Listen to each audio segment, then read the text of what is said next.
ताज़ा तरीन अपलोड्स की नोटिफिकेशन हासिल करने के लिए हमारे चैनल को सब्सक्राइब करें और साथ में दिए गए घंटी के निशान को दबाना ना भूलें। अर्जुन का गर्व हरण। इसी प्रकार एक बार हनुमान जी ने महाधनुर्धर अर्जुन का भी गर्व हरण किया था। वह कथा अत्यंत संक्षेप में इस प्रकार है। बात है द्वापर युग के अंत की। एक दिन अर्जुन एकाकी ही सारथी के स्थान पर स्वयं बैठकर अपना रथ हाँकते अरण्य में घूमते हुए दक्षिण दिशा में चले गए। मध्याह्न काल हो जाने पर उन्होंने रामेश्वर के धनुष कोटि तीर्थ में स्नान किया और फिर कुछ गर्व पूर्वक इधर-उधर घूमने लगे। उसी समय उन्होंने एक पर्वत के ऊपर सामान्य वानर के रूप में महावीर हनुमान जी को देखा। उनका शरीर सुंदर पीले रंग के रोए से सुशोभित था और वे राम नाम का जप कर रहे थे। उन्हें देखकर अर्जुन ने पूछा, अरे वानर, तुम कौन हो और तुम्हारा नाम क्या है? हंसते हुए हनुमान जी ने उत्तर दिया, मैं समुद्र पर शिलाओं द्वारा 100 योजन विस्तृत सेतु निर्माण कराने वाले प्रभु श्री राम का सेवक हनुमान हूँ। अर्जुन ने गर्व में भरकर कहा, समुद्र सेतु तो कोई भी महान धनुर्धर अपने बाणों से बना लेता। श्री राम ने व्यर्थ ही प्रयास किया। हनुमान जी ने तुरंत कहा, बाण का सेतु हमारे जैसे वानरों का भार नहीं सह सकता था। इसी कारण प्रभु ने शर सेतु के निर्माण का विचार नहीं किया। पांडुनंदन अर्जुन बोले, यदि वानर भालुओं के आवागमन से सेतु टूट जाए तब तो धनुर्विद्या ही कैसी। तुम अभी मेरी धनुर्विद्या का चमत्कार देखो। मैं अपने बाणों से समुद्र पर 100 योजन लंबा सेतु निर्माण कर देता हूँ। तुम उस पर आनंद पूर्वक उछल कूद करो। हनुमान जी हंस पड़े, यदि तुम्हारा बनाया हुआ शर सेतु मेरे अंगूठे के भार से ही टूट जाए तब तुम क्या करोगे? गर्वपूरित अर्जुन प्रतिज्ञा कर बैठे, यदि तुम्हारे भार से सेतु टूट गया तो मैं जीवित ही चिता की अग्नि में जल मरूंगा। अब तुम भी कोई प्रण करो। हनुमान जी ने कहा, यदि तुम्हारे बाणों से निर्मित सेतु मेरे अंगुष्ठ चाप से नहीं टूटा तो मैं जीवन भर तुम्हारे रथ की ध्वजा के समीप बैठकर तुम्हारी सहायता करूंगा। अच्छी बात है, कहते हुए पार्थ ने अपना विशाल गांडीव धनुष हाथ में लिया और कुछ ही क्षणों में महान नीलोदधि के ऊपर अपने बाणों से 100 योजन विस्तृत सुदृढ़ सेतु तैयार कर दिया। तब उन्होंने महावीर हनुमान से कहा, वानरराज, अब तुम इच्छा अनुसार इस पर उछल कूद कर देख लो। हनुमान जी ने हंसते हुए उस सेतु पर अपना अंगूठा रखा ही था कि वह विस्तृत शर सेतु तड़तड़ाकर टूटा और समुद्र में डूब गया। महाधनुर्धर का मुख मलिन हो गया, किंतु हनुमान जी पर गंधर्वों और देवताओं का समुदाय स्वर्गीय सुमनों की वृष्टि करने लगा। दुखी और उदास अर्जुन ने वहीं समुद्र तट पर चिता तैयार की और हनुमान जी की मना करने पर भी वे उसमें कूदने के लिए तैयार हो गए। उसी समय एक ब्रह्मचारी ने आकर अर्जुन से चिता में कूदने का कारण पूछा। अर्जुन ने उन्हें शर सेतु के संबंध में अपनी प्रतिज्ञा के साथ पूरी घटना सुना दी। ब्रह्मचारी बोले, प्रतिज्ञा पालन तो अनिवार्य ही है, किंतु साक्षी के बिना तुम लोगों की बाजी का कोई अर्थ नहीं। अब मैं यहाँ साक्षी के रूप में उपस्थित हूँ। तुम अपने बाण से सेतु निर्माण करो और ये कपिराज उसे अंगुष्ठ भार से डुबो दे, तब मैं उचित निर्णय दूंगा। ठीक है, दोनों ने कहा और अर्जुन ने अपने बाणों से पुनः तुरंत 100 योजन विस्तृत सेतु निर्माण कर दिया। हनुमान जी ने उसे अंगूठे से दबाया, किंतु सेतु का कुछ नहीं बिगड़ा। हनुमान जी चकित हो गए। उन्होंने अपने पैरों, हाथों और घुटनों के बल से भी उसे दबाया, पर वह सुदृढ़ सेतु तिल भर भी टस से मस नहीं हुआ। हनुमान जी सोचने लगे, जो शर सेतु मेरे अंगूठे का सामान्य भार भी सहन नहीं कर सकता था, वही अब मेरा संपूर्ण भार सह ले रहा है। निश्चय ही इसमें कोई ना कोई हेतु है। भगवान श्री राम के अनन्य सेवक ज्ञानी नाम अग्रगण्य हनुमान जी ने अर्जुन से कहा, पांडुनंदन, इन ब्रह्मचारी की सहायता से मैं आपसे पराजित हो गया। ब्रह्मचारी के वेश में स्वयं श्री भगवान ने ही पधार कर तुम्हारी रक्षा की है। इन्होंने सेतु के नीचे अपना चक्र लगा दिया है। त्रेता में इसी वेश में मेरे स्वामी श्री रामचंद्र जी के द्वापर के अंत में मुझे श्री कृष्ण के रूप में दर्शन देने का वरदान दिया था। आपके शर सेतु के निमित्त से इन्होंने अपना वरदान भी पूरा कर लिया। सहसा वटु के स्थान पर वंशी विभूषित पीतांबरधारी नवनीरद वपु भगवान श्री कृष्ण चंद्र का दर्शन होने लगा। हनुमान जी ने उनके चरणों में प्रणाम किया और मयूर मुकुटी ने उन्हें आलिंगन बद्ध कर लिया। अर्जुन चकित होकर अपने रक्षक प्राण प्रिय सखा की लीला देख रहे थे। उनके सम्मुख ही श्री कृष्ण की आज्ञा अनुसार चक्र शर सेतु से बाहर निकल अपने स्थान के लिए चला गया और अर्जुन जी के द्वारा निर्मित सेतु विशाल जलधि की तरंगों में विलीन हो गया। अर्जुन का गर्व नष्ट हो गया और अपनी प्रतिज्ञा के अनुसार हनुमान जी अर्जुन के रथ पर ध्वजा के समीप रहने लगे। इसी कारण अर्जुन कपिध्वज के नाम से प्रसिद्ध हुए। अर्जुन के रथ पर हनुमान जी। महाभारत के युद्ध में महाधनुर्धर अर्जुन के बाणों के आघात से विपक्षी वीरों के रथ अत्यधिक दूर जा गिरते थे, किंतु अर्जुन के रथ को पीछे फेंकने की सामर्थ्य किसी योद्धा के बाण में नहीं थी। एक बार वीरवर कर्ण ने शराघात से अर्जुन का रथ थोड़ा ही पीछे खिसकाया था कि श्री कृष्ण बोल उठे, वाह, निश्चय ही कर्ण शूर वीर और महाधनुर्धर है। अर्जुन खिन्न हो गए। उन्होंने मधुसूदन से पूछ भी लिया, प्रभु, मेरे बाण के आघात से शत्रुओं के रथ कितनी दूर चले जाते हैं, तब तो आप कुछ नहीं बोलते, किंतु कर्ण के द्वारा मेरा रथ तनिक सा पीछे सरका तो आप उसकी प्रशंसा करने लगे। जनार्दन ने तुरंत उत्तर दिया, पार्थ, तुम्हारे रथ पर महावीर हनुमान बैठे हैं। उनके रहते हुए भी तुम्हारे रथ का पीछे हट जाना कर्ण की वीरता का घोतक है। यदि आंजनेय आसीन ना होते तो तुम्हारा रथ कभी का भस्म हो गया होता। बोलिए सियावर रामचंद्र की जय, पवन सुत हनुमान की जय। जय सिया राम, जय जय सिया राम। भक्तवर हनुमान जी और शनिदेव। भक्तवर हनुमान जी श्री राम कथा के अनन्य प्रेमी हैं। परम प्रभु श्री राम की मधुर लीला कथा श्रवण करते ही उनका शरीर पुलकित हो जाता है। उनके नेत्र प्रेमाश्रु से भर जाते हैं और उनकी वाणी गद्य गद्य हो जाती है। उन्हें अलौकिक आनंद की उपलब्धि होती है।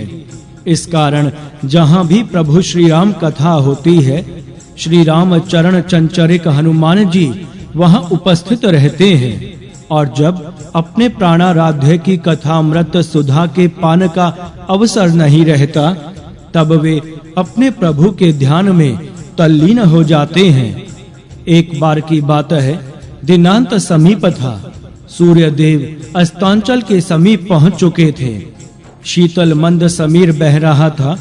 भक्त राज हनुमान राम सेतु के समीप ध्यान में अपने परम प्रभु श्री राम की भुवन मोहन झांकी का ध्यान करते हुए आनंद विहल थे।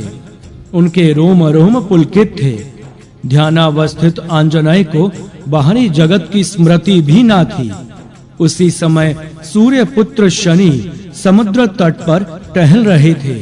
उन्हें अपनी शक्ति एवं पराक्रम का अत्यधिक अहंकार था। वे मन ही मन सोच रहे थे, मुझ में अतुलनीय शक्ति है। सृष्टि में मेरी समता करने वाला कोई नहीं।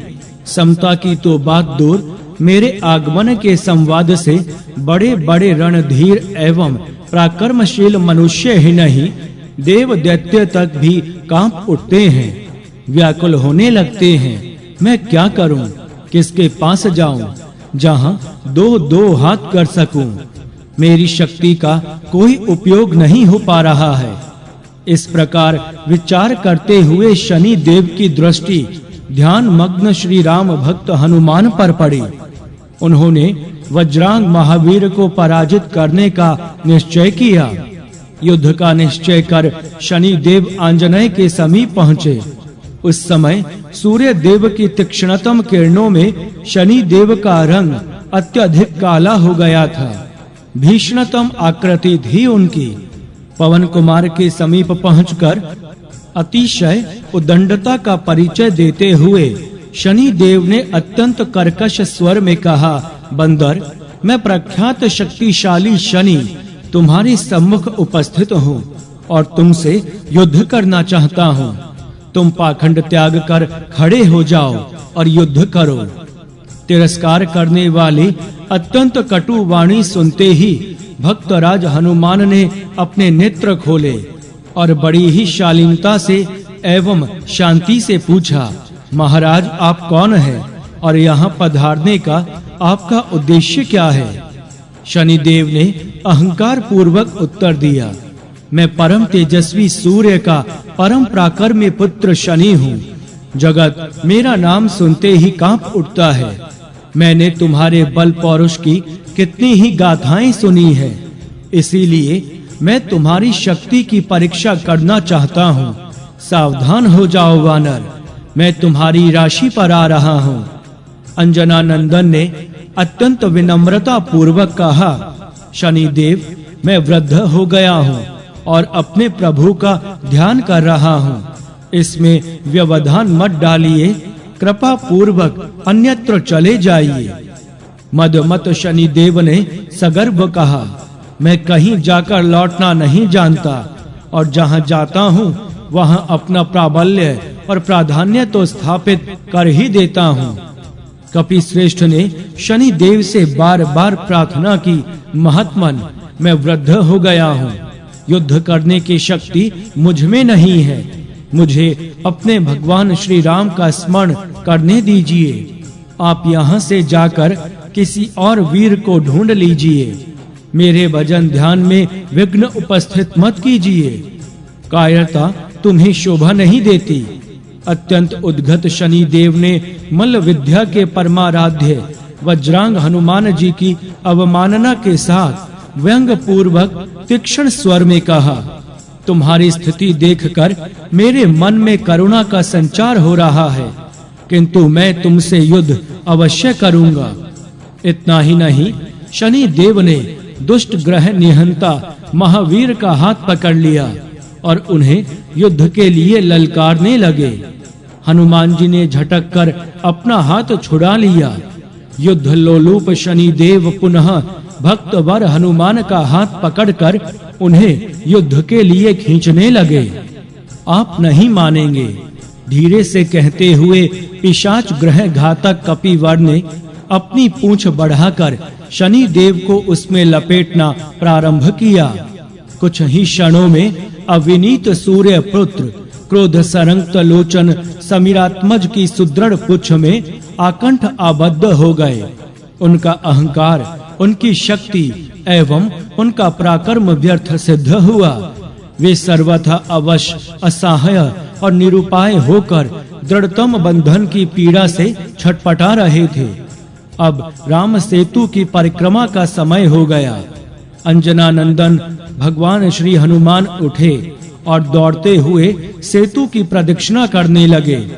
शनिदेव की संपूर्ण शक्ति से भी उनका बंधन शिथिल ना हो सका।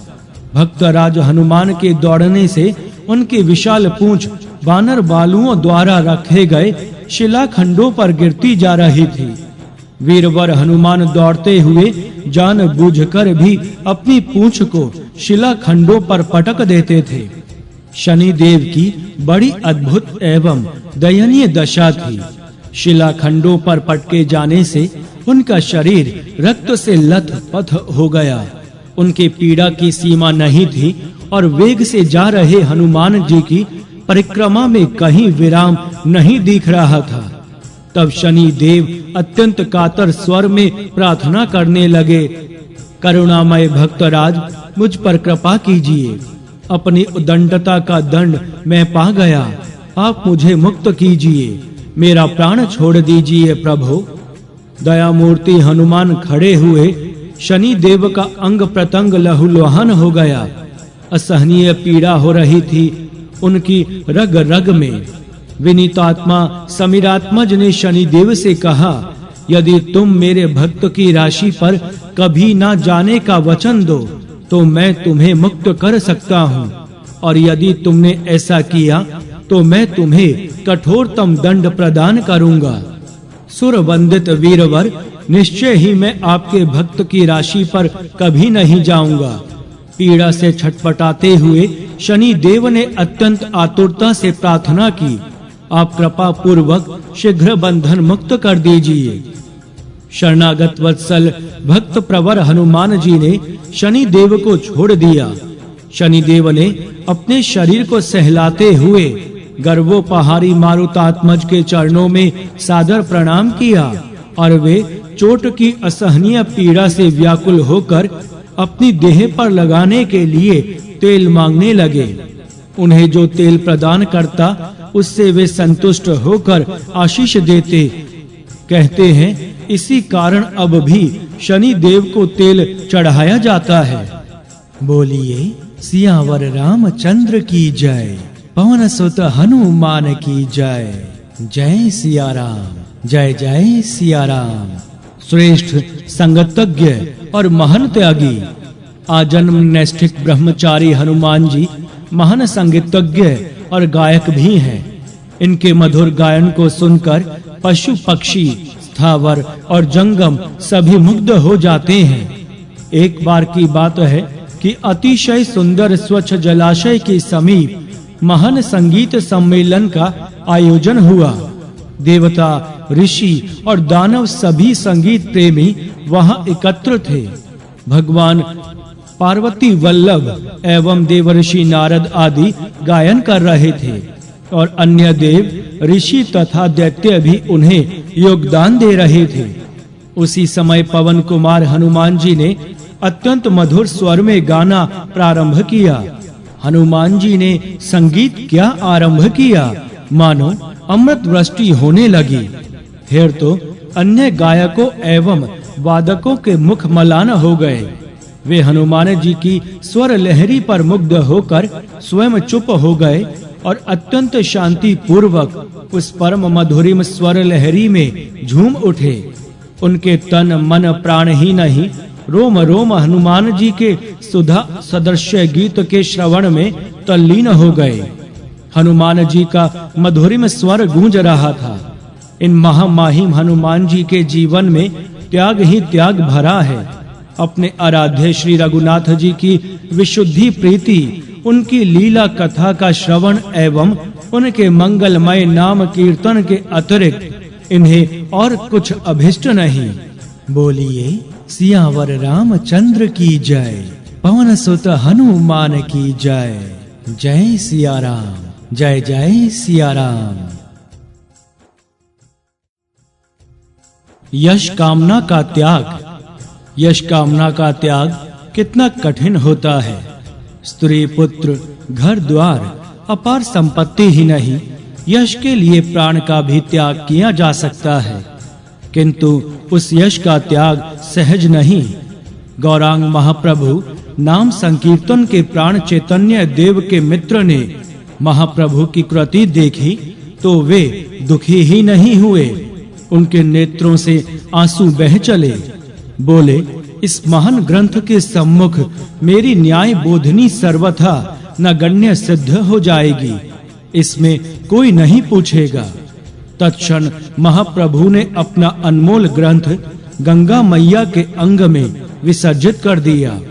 उनका यह महान त्याग आज तक उनके ग्रंथ से भी अधिक उनकी उज्जवल कीर्ति को बढ़ा रही है। किंतु इस महानतम आदर्श की स्थापना श्री रघुनाथ जी के अमल कमल चरणानुरागी पवन कुमार ने युगों पूर्व ही कर दी थी। कथा श्रवण रूपा भक्ति के प्रथम एवं प्रधान आचार्य अंजना नंदन को जब थोड़ा सा अवकाश मिलता तब वे समीपस्थ पर्वत पर चले जाते और वहां के स्फटिक तुल्य उज्जवल शिलाओं पर अपने परम प्रभु का स्मरण चिंतन करते हुए स्वांतः सुखाय उनका चरित्र लिखते जाते। चरित्र पूरा हो गया। कहते हैं हनुमान जी के आशीर्वाद एवं पद पद पर उनके सहयोग में श्री तुलसीदास जी ने लोकप्रिय रामचरित्र मानस की रचना की थी। फिर स्वयं हनुमान जी जैसे श्री रघुनाथ जी के ज्ञान मूर्ति सेवक के द्वारा तन्मयता पूर्वक लिखा गया अपने आराध्य का चरित्र किस कोटि का रहा होगा सोचना भी सहज नहीं। यह समाचार महर्षि वाल्मीकि को मिला। हनुमान जी के समीप पहुंचकर उन्होंने निवेदन किया, आपके द्वारा रचित रामचरित को देखने की मेरी इच्छा है। संकोची हनुमान जी क्या उत्तर देते। वे महर्षि को अपने कंधे पर बैठाकर पर्वत पर पहुँचे। पवन कुमार एक और खड़े होकर हाथ जोड़े अपने प्रभु के स्मरण में तल्लीन हो गए और महर्षि उनके द्वारा लिखे गए रामचरित के प्रत्येक शब्द को ध्यान पूर्वक देखने लगे। महर्षि वाल्मीकि जैसे जैसे उस रामचरित को देखते जाते उनका मुख मलिन होता जाता और संपूर्ण रामचरित्र पढ़ लेने पर तो वे अत्यंत उदास हो गए। उन्होंने श्री राम भक्त हनुमान जी की ओर देखकर कहा, पवन पुत्र भगवान श्री राम का श्रेष्ठतम पावन चरित्र है यह। अब इससे उच्च कोटि का श्री श्री राम चरित्र त्रिकाल में भी संभव नहीं। मैं आपसे एक वर की याचना करना चाहता था। आज्ञा करें, सेवक प्रस्तुत है।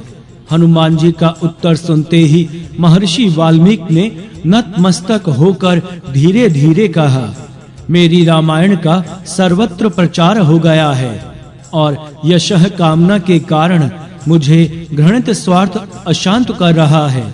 आपके इस रामायण के सम्मुख मेरी रामायण व्यर्थ सिद्ध।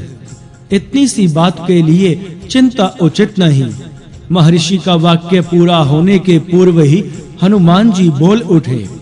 हनुमान जी ने तुरंत शिलाओं पर लिखे गए संपूर्ण रामचरित्र को एकत्र किया और फिर उन्हें लेकर एक कंधे पर महर्षि को बैठाया और समुद्र की ओर चल पड़े। हनुमान जी ने अपने आराध्य के उस महत्तम लीला चरित्र को महर्षि के देखते ही देखते समुद्र में डुबोते हुए कहा, अब इसे कभी कोई नहीं पढ़ सकेगा। यह सर्वथा निष्प्रह हनुमान जी का सहज त्याग था। उन्होंने इसे कभी त्याग नहीं समझा। किंतु महर्षि के नेत्र भर आए। रूंधे कंठ से उन्होंने कहा, मारुतात्मज, मेरी इस घृणित स्वार्थंधता को जगत अनादर पूर्वक स्मरण करेगा, किंतु आपका धवल यश आपके निर्मल भगवत भक्ति के साथ उत्तरोत्तर बढ़ता ही जाएगा। महर्षि वाल्मीकि गद्द गद्द कंठ से भक्तराज हनुमान का स्तवन करने लगे। बोलिए सियावर रामचंद्र की जय, पवन सुत हनुमान की जय। जय सिया राम, जय जय सिया राम। यत्र तत्र परम भागवत श्री हनुमान जी किम पुरुष वर्ष में विराजित सीता हृदय अभिराम श्री रामचंद्र जी के चरण कमलों के समीप अत्यंत श्रद्धा पूर्वक बैठते हैं और किन्नरों के साथ अनन्य भक्ति पूर्ण हृदय से उनकी उपासना करते हैं। वहां अन्य गंधर्वों के साथ आष्टीशेण दयाधाम श्री राम का मंगलमय गुणगान किया करते हैं। उन्हें हनुमान जी अत्यंत भक्ति पूर्वक श्रवण करते हैं। वे स्वयं इस मंत्र का जप करते रहते हैं। हम ओंकार स्वरूप पवित्र कीर्ति भगवान श्री राम को नमस्कार करते हैं।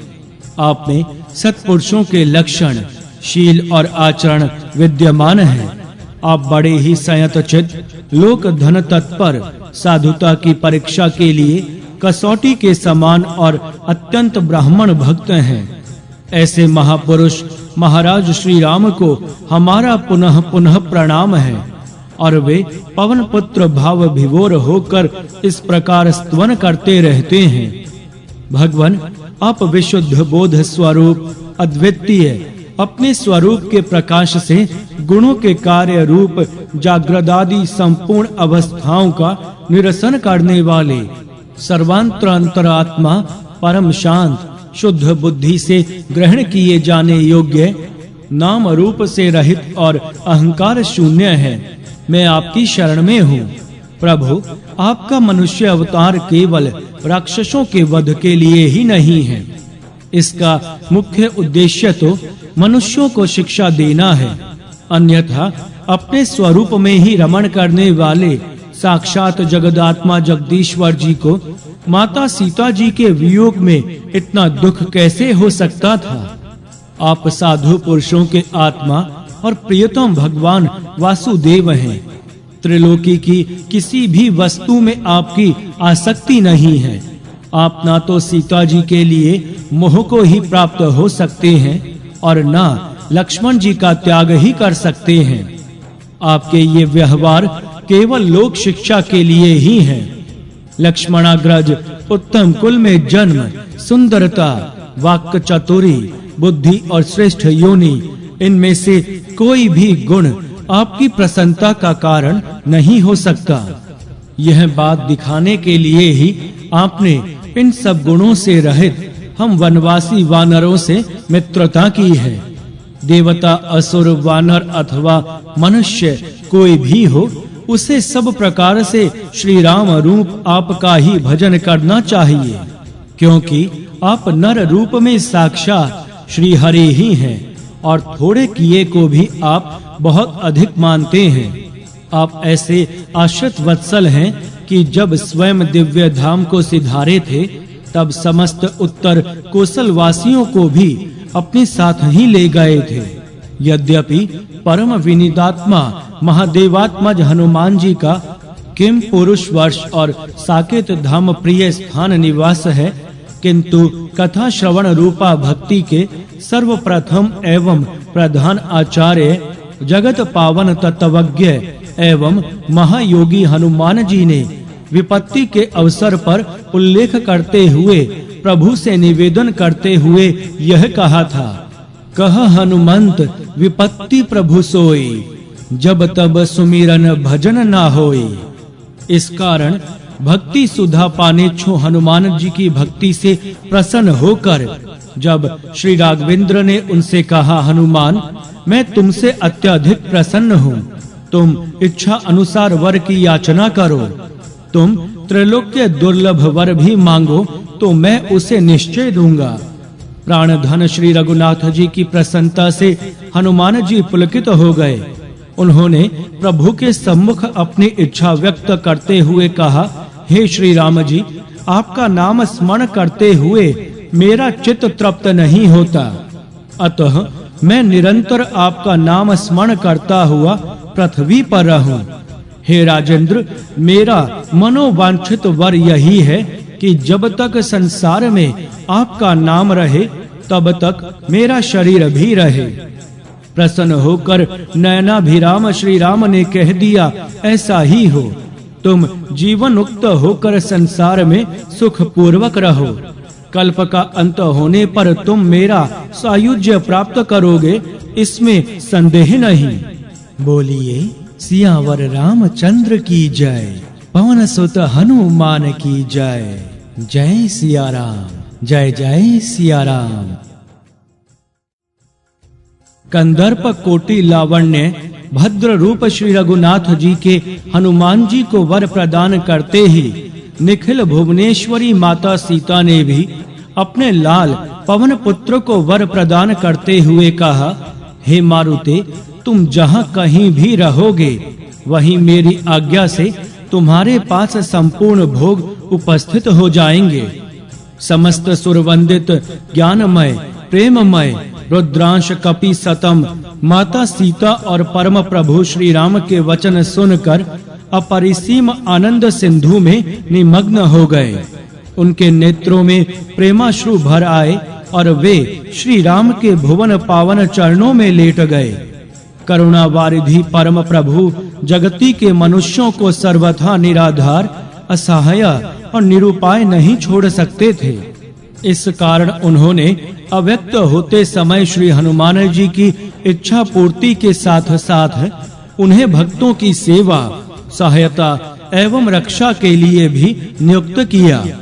इस प्रकार ये कपि सतम निखिल भुवनपति भगवान श्री राम के प्रतिनिधि हुए। सच्चे प्रतिनिधि, समस्त सुर वंदित मुक्तिदाता प्रभु का प्रतिनिधि सामान्य सुर या नर तो हो ही नहीं सकता।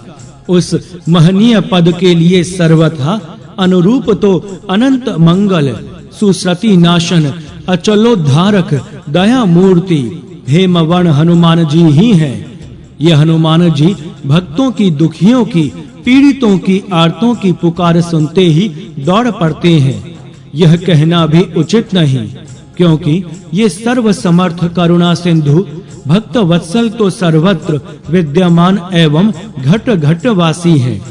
अतः तुरंत सहायता करते हैं। इनकी गदा समस्त पाप ताप को नष्ट कर देती है।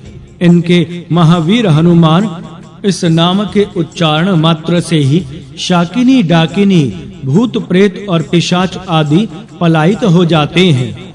ये सर्व कलुष नाशक आंजनेय यद्यपि सर्वव्यापक हैं, किंतु जहाँ-जहाँ श्री भगवान का नाम कीर्तन होता है, जहाँ श्री रघुनाथ जी की कथा होती है, वहाँ-वहाँ ये तत्क्षण उपस्थित हो जाते हैं।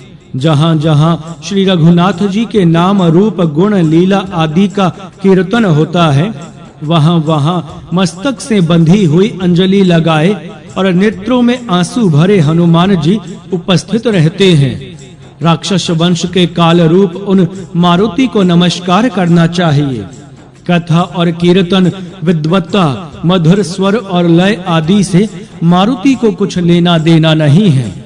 उन्हें तो बस श्री राघवेंद्र की लीला कथा या उनके नाम गुण का कीर्तन होना चाहिए। वहां वे अवश्य ही उपस्थित हो जाएंगे। इस कारण कथा और कीर्तन में काम, क्रोध आदि वासनाओं को त्याग कर श्रद्धा भक्ति पूर्वक कथा श्रवण करें। कीर्तन में सहयोग दें और प्रत्येक दृष्टि से अव्यवस्था से बचें। ध्यान रखें, परमाराध्य हनुमान जी आपके सम्मुख बैठे हैं। शरणागत वत्सल हनुमान जी की उपासना शीघ्र फल प्रदान करती है। ये यथाशीघ्र संकट दूर कर देते हैं। इनका संकट मोचन नाम प्रसिद्ध ही है। पीड़ितों के एकमात्र आश्रय हनुमान जी के वीर और दास दोनों रूपों की उपासना होती है। विपत्ति निवारणार्थ वीर रूप की और सुख प्राप्तार्थ दास रूप की आराधना की जाती है। दोनों प्रकार की उपासना आराधना के पृथक पृथक नियम और विधान हैं। वीर रूप के लिए राजस तथा दास रूप के लिए सात्विक उपचार कहे गए हैं। मंत्रानुष्ठान के अनुष्ठान प्रकाश, मंत्र महोदधि, मंत्र महार्णव, मंत्र संग्रह और हनुमत उपासना कल्पद्रुम एवं हनुमान सिद्धि आदि अनेक ग्रंथ हैं। हनुमान जी की सकाम भाव से तांत्रिक पद्धति के अनुसार उपासना करने वालों को निम्नलिखित सावधानी अवश्य रखनी चाहिए। उपासना काल में यथासाध्य उन्हें पूर्ण ब्रह्मचर्य व्रत का पालन करना चाहिए, अन्यथा उपासकों के लिए अनिष्ट की संभावना रहती है।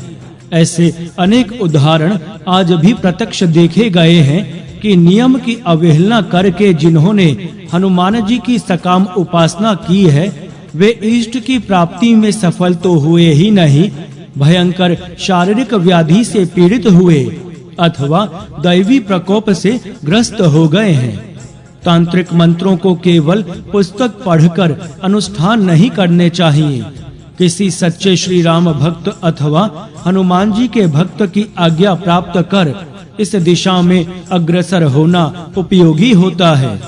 निश्चय ही हनुमान जी सिद्धिदाता हैं। उनकी उपासना से सिद्धियां प्राप्त हो जाती हैं। किंतु जो इस संसार सागर से पार जाने के लिए व्यग्र हैं, जो जन्म मरण से भयभीत होकर आत्यंतिक शांति के लिए आतुर हैं, जो मुक्ति पथ के पथिक हैं, उन्हें सिद्धियां अभिष्ट नहीं। वे तो आई हुई सिद्धियों को भी लौटा देते हैं। वे भली भांति जानते हैं कि ये सिद्धियां सुखद नहीं, अपितु आत्म साक्षात्कार में, प्रभु पद प्राप्ति में तथा जीवन के चरम और परम उद्देश्य की प्राप्ति में भयानक विघ्न रूप हैं। अतएव वे इनसे सदा सावधान रहते हैं, यहाँ तक कि उनकी ओर देखना भी अपराध मानते हैं। निश्चय ही हनुमान जी वांछा सिद्धि करते हैं। वे दुखी, पीड़ित एवं आर्त के आह्वान पर तुरंत दौड़े आते हैं। वे हृदय से चाहते हैं कि प्राणियों के दुख, दारिद्र्य आदि व्याधि तथा समस्त विपत्तियां सदा के लिए मिट जाएं। वे परम प्रभु के शाश्वत सुख शांति निकेतन चरण कमलों के दर्शन कर निहाल हो जाएं। किंतु जब वे उन्हें तुच्छतम नश्वर सांसारिक कामनाओं और वासनाओं की पूर्ति के लिए आतुर और व्यग्र देखते हैं, तो निराश और उदास हो जाते हैं। अतएव सर्वोत्तम तो यही है कि सत्य रूप जय प्रद पवन नंदन की उपासना आत्म कल्याण के लिए, प्रभु प्राप्ति के लिए ही की जाए, और जो इनके लिए हनुमान जी का आश्रय ग्रहण करते हैं, उन्हें उनकी कृपा से यथाशीघ्र सफलता प्राप्त होती है और वे निहाल हो जाते हैं एवं उनका जीवन और जन्म सफल हो जाता है। बोलिए सियावर रामचंद्र की जय, पवन सुत हनुमान की जय। जय सिया राम, जय जय सिया राम। कृपा मूर्ति हनुमान जी, सकल सद्गुण गण निलय, अंजना नंदन दया धाम है। कृपा की मूर्ति हैं, जो पवन कुमार अपने परम प्रभु का दर्शन करते ही आनंद सिंधु में निमग्न हो जाते हैं। वे श्री राम चरणानुरागी कल्पांत तक इस भूतल पर क्यों रहना चाहते? निश्चय ही वे श्री राम के मंगलमय नाम एवं चरित्र कथा के अनुपम प्रेमी हैं। किंतु उनके साथ ही पृथ्वी के नर नारियों के प्रति उनकी सहज कृपा ही इसमें हेतु है। पांडु नंदन भीमसेन ने अपने अग्रज हनुमान जी की कथा ही सुनी थी। उनके दर्शन की उन्हें कल्पना भी नहीं थी। किंतु श्री कृष्ण प्रीति भाजन भीमसेन की अनिष्ट की कल्पना से ही हनुमान जी ने उन्हें उत्तराखंड के देव मार्ग में जाने से रोका और उन्हें प्रत्यक्ष दर्शन देकर कृतार्थ भी कर दिया। पांडुनंदन भीमसेन तो उनके अनुज थे। त्रेता युग में श्री रघुनाथ जी के अव्यक्त होने के समय से ही दयामय हनुमान जी भगवत भक्त नर नारियों का उपकार करते आ रहे हैं। प्रभु पथ पथिकों को तो वे अहिर्निश सहयोग देते रहते हैं। उनकी साधना की बाधाओं का निवारण करते रहते हैं। उन्होंने कितने भाग्यवान भक्तों को सर्वलोकेश्वर श्री भगवान का दर्शन कराकर उनका जीवन सफल कर दिया। इसकी गणना संभव नहीं। हिंदू पात्र का प्रिय ग्रंथ श्री रामचरितमानस इसके विषय में कहते हैं कि श्री हनुमान जी की प्रेरणा से ही श्री तुलसीदास जी ने उसकी रचना प्रारंभ की और वे पद पद पर उनकी सहायता करते गए। श्री तुलसीदास जी ने स्वयं कृपा मूर्ति श्री आंजनेय के संबंध में कहा है कि जिस पर सब प्रकार के कल्याणों की खानी श्री हनुमान जी की कृपा दृष्टि है, उस पर पार्वती, शंकर, लक्ष्मण, श्री राम और जानकी जी की सदा कृपा किया करते हैं। श्री तुलसीदास जी का जीवन भी इसका साक्षी है। प्रसिद्ध है कि वे नित्य शौच से लौटते समय शौच का बचा जल एक बेर के वृक्ष मूल में डाल देते थे। उस वृक्ष पर एक प्रेत रहता था। प्रेत योनि की तृप्ति ऐसी ही निकृष्ट वस्तुओं से होती है। प्रेत उस अशुद्ध जल से प्रसन्न हो गया। एक दिन उसने प्रकट होकर श्री तुलसीदास जी से कहा, मैं आप पर प्रसन्न हूँ, बताइए आपकी क्या सेवा करूं? मुझे श्री रघुनाथ जी का दर्शन करा दो। श्री तुलसीदास जी के कहने पर प्रेत ने उत्तर दिया, यदि मैं प्रभु का दर्शन करा सकता तो अधम प्रेत ही क्यों रहता, किंतु मैं आपको एक उपाय बता सकता हूँ। अमुक स्थान पर श्री रामायण की कथा होती है। वहाँ सर्वप्रथम वृद्ध कुष्ठी के वेश में श्री हनुमान जी नित्य पधारते हैं और सबसे दूर बैठकर कथा सुनकर सबसे पीछे जाते हैं। आप उनके चरण पकड़ लें, उनकी कृपा से आपकी लालसा पूर्ण हो सकती है। तुलसीदास जी उसी दिन श्री रामायण कथा की कथा में पहुँचे। उन्होंने वृद्ध कुष्ठी के वेश में श्री हनुमान जी को पहचान लिया और कथा के अंत में उनके चरण पकड़ लिए। श्री हनुमान जी गिड़गिड़ाने लगे, किंतु श्री तुलसीदास जी के निष्ठा एवं प्रेमाग्रह से दया मूर्ति पवन कुमार ने उन्हें मंत्र देकर चित्रकूट में अनुष्ठान करने की आज्ञा दी। उन्होंने श्री तुलसीदास जी को प्रभु दर्शन कराने का वचन दे दिया। भावधिपोथ महावीर हनुमान जी की कृपा का प्रत्यक्ष फल उदित होने लगा। श्री तुलसीदास जी चित्रकूट पहुँचे और अंजना नंदन के बताए मंत्रों का अनुष्ठान करने लगे। एक दिन उन्होंने अश्व पर आरूढ़ श्याम और गौर दो कुमारों को देखा, किंतु देखकर भी उन्होंने ध्यान नहीं दिया। श्री हनुमान जी ने प्रत्यक्ष प्रकट होकर श्री तुलसीदास जी से पूछा, प्रभु के दर्शन हो गए ना? प्रभु कहाँ थे? श्री तुलसीदास जी के चकित होकर पूछने पर हनुमान जी ने कहा, अश्वारोही श्याम गौर कुमार जो तुम्हारे सामने से निकले थे। श्री तुलसीदास जी अत्यंत व्याकुल हो गए। मैं प्रभु को पाकर भी उनसे वंचित रहा। वे छटपटाने लगे, उनकी नेत्रों से आंसू बह रहे थे और उन्हें अपने शरीर की सुध नहीं थी। कृपा मूर्ति श्री हनुमान जी ने उन्हें प्रेम पूर्वक धैर्य से बंधाया।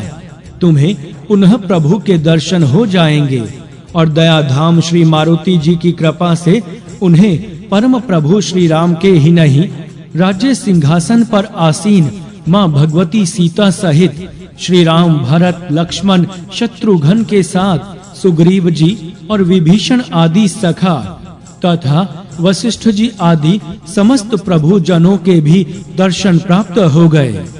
कृपा मूर्ति हनुमान जी की कृपा से प्रभु की इस अपूर्व छटा का ही दर्शन कर श्री गोस्वामी जी कृतार्थ नहीं हुए, अपितु मंदाकिनी के पावन तट पर उन्होंने श्री राम और श्री लक्ष्मण को अपने हाथों चंदन घिसकर तिलक भी लगाया। मानस मर्मज्ञ कहते हैं कि श्री रामचरित्र मानस के समय श्री तुलसीदास जी को कठिनाई का अनुभव होते ही भक्ति सुधा पाने छु कृपा मूर्ति श्री हनुमान जी स्वयं प्रकट होकर उनकी सहायता किया करते थे। दो स्थल तो अत्यंत प्रसिद्ध हैं। प्रथम श्री शंकर के तप के समय कामदेव के व्यापक प्रभाव का वर्णन करते हुए श्री तुलसीदास जी ने लिखा, धरी न काहू धीर सबके मन मन से जहरे। आधा सोरठा लिख लेने पर चिंता हुई, काहू और सबके में तो श्री नारद जी देवर्षि और विरक्त भक्त भी आ गए, जिन्हें काम विकार स्पर्श भी नहीं करता।